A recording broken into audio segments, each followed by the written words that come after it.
একজন বলছিল না, নিক্সন মামুনুল হক সাহেবকে বলেছিল যে আসো খেলা হবে। ওই খেলা মুসলমানদের খেলা এখনো শেষ হয় নাই, মাত্র শুরু। মুসলমানদের খেলা শুরু হওয়ার আগে সে পালাইছে, ঠিক কিনা? পালাইতে বাধ্য হয়েছে। শুধু সে নিজে নয়, তার নেতা নেত্রী আছে সবগুলো দেশ ছেড়ে পালাইতে বাধ্য হয়েছে। মনে রাখবেন, বাংলার জমি এটা পবিত্র জমি, এটা শাহজালালের জমিন, শাহপরানের জমিন। এই জমিনে কোন কুলাঙ্গারি করে পার পাইবে না, ঠিক কিনা? এই জমিন থেকে আল্লাহু আকবারের আওয়াজ এক সময় শাহজালাল রহমাতুল্লাহ আলাইহি তুলেছিলেন। এই জমিনে আল্লাহু আকবারের ধ্বনি আর কেউ থামাতে পারবে না, ঠিক কিনা?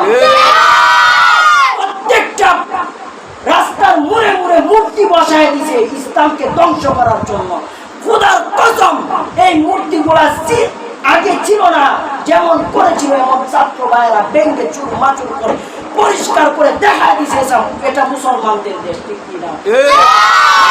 মুসলমানদের রাষ্ট্র মুসলমানদের মতোই শাসন করতে হবে। মুসলমানদের রাষ্ট্র মুসলমান যেইভাবে চাইবে সেইভাবে শাসন করতে হবে। এর ব্যতিক্রম করলে মুসলমানরা মাঠে ময়দানে তাদের জীবন বাঁচিয়ে রেখে নামবে, ঠিক কিনা?